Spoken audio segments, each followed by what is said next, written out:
আসসালামু আলাইকুম, আশা করি আপনারা ভালো আছেন। গতকালকে ফেসবুকে একটা ক্যাম্পিং আমরা দেখলাম হাঁ এবং না এর পক্ষে। স্ট্যাটিস্টিক্যাল জরিপে হাঁ জয়যুক্ত হয়েছে 90%, না পাইছে 10% ভোট। এখন না এর পক্ষে কেন 10% ভোট? এটার মেইন কারণ হচ্ছে আওয়ামী লীগ না এর পক্ষে ছিল, আর আমাদের বিএনপির লোকজন ওই না এর পক্ষে গিয়া নিজেদেরকে জেনারেল পাবলিকের কাছে টক্সিক করলো। এইটাই হচ্ছে কালকের প্রমাণ। মানে আপনি যদি যাইনা শুনে ঘুয়ের মধ্যে পাড়া দেন, তাহলে সেটা তো আর পাবলিকের দোষ না।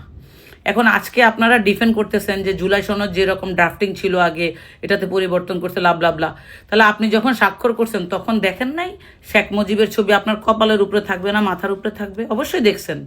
না হলে আপনাদের মতো এত শিক্ষিত লোকজন এত জ্ঞান গর্ব কথা বলেন, দেখি পাবলিককে দেখি খুব লাভ রিয়াকশন দেয়, সেই মানুষগুলো এই ধরনের ভুল করবেন কেন? আপনি যখন একটা ডকুমেন্ট সিগনেচার করছেন, you have to take your copy with you. ওইটা কই? ওইটা আপনারা এখন নিয়ে এদের বিরুদ্ধে ব্যবস্থা নেন, ওইটা কিন্তু পারতেন না আপনারা। তো এখন ব্যাপারটা হচ্ছে কি, যে আমরা 15ই আগস্টের যারা রেভলিউশন করছিল তাদের পরিণতি দেখছি বাংলাদেশে। তাদেরকে ফাঁসিতে ঝুলাইয়া মারছে শেখ হাসিনা, অথচ খন্দকার মোস্তাক তাদের এই রেভলিউশনকে স্বীকৃতি দেয় এবং সংসদে 1979 সালে কিন্তু সেটা আপনার পঞ্চম সংশোধনীর মাধ্যমে সংসদ মানে সংবিধানে সংযুক্ত করা হয়।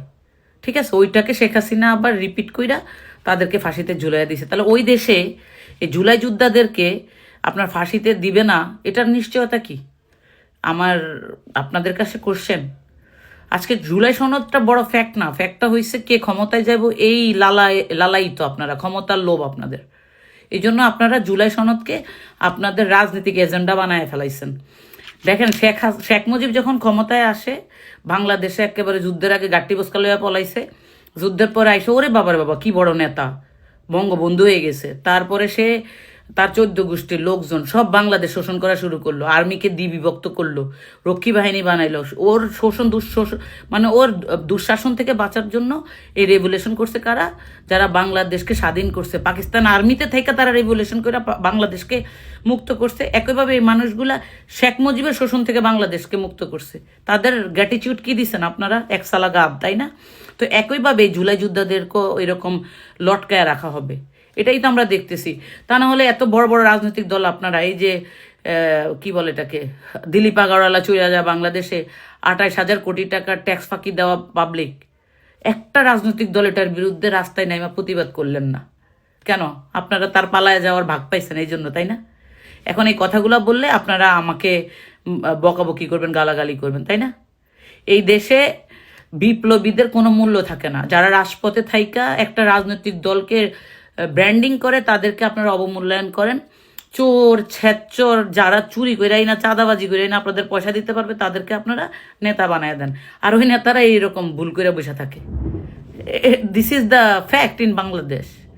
তো এখন কথা হচ্ছে যে একই কাহিনী হয়েছে জুলাই আন্দোলনে। জুলাই আন্দোলনের স্টেক যারা, তারা জুলাই আন্দোলনের পর উপদেষ্টা হইতে পারে নাই, অথচ দেখেন 17 বছর কেউ কোনো কথা কয় নাই। শেখ হাসিনার সময়কালে কেউ কেউ এনজিওর ব্যবসা করছে, কেউ বিভিন্ন মিডিয়ার কাজ করছে, কেউ সুশীল ছিল, তারা এসব বসে গেল চেয়ারের মধ্যে। তাদের সামনে দিয়া বিভিন্ন খুনিরা পালায়া যায়, তারা কিচ্ছু করে না এবং আপনারাও কোনো প্রতিবাদ করেন না। এখন আমার কথা হচ্ছে যে জুলাই সনদ নিয়ে যে আপনারা তো এখন আজকে দেখলাম প্রচুর কন্ট্রোভার্সি কথাবার্তা বলতেছেন, কেন ভাই? আপনারা ওই যে এখন যদি ডক্টর ইউনূস বলে যে আমি একটা জাতীয় সরকার করব, সবাই যদি এটার পক্ষে থাকে, আপনারা ঠিকই ওইখানে দাঁড়ায় যাবেন। এই জন্য আপনারা আপনাদের যে স্টেক ওইটাকে আদায় করতে পারেন না। সত্য মানে আপনারা গিয়ে বলতে পারেন না যে this have to be change. এই জন্য আজকে এত কন্ট্রোভার্সি হয়েছে। তো যাই হোক, শেষে আমি একটা কথা বলবো যে আপনাদের নেতা জনাব তারেক রহমান, আমাদের নেতা জনাব তারেক রহমান যখন আপনার ফেসবুকে না লেখে নাই, আপনারা ওখানে জাম দেওয়া উচিত হয় নাই।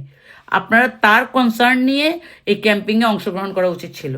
রাস্তায় কতগুলা কুকুর বিড়াল নামাইয়া দিচ্ছেন আমাদের গাইলানের জন্য, অথচ নিজেদের পাশার সাল নাই। ঠিক আছে, সাল ঠিক করেন। গা হয়ে রয়েছে না জায়গায় জায়গায়, ওই যে বিভিন্ন বড় বড় প্রতিষ্ঠানে আপনাদের ছেলে মেয়েদেরকে বসায় রাখছেন, এগুলা পাবলিক কাউন্ট করে। এক একটা কন্ট্রোভার্সি ইস্যু হচ্ছে ভোট মাইন্ডেড। ওকে, ধন্যবাদ সবাইকে।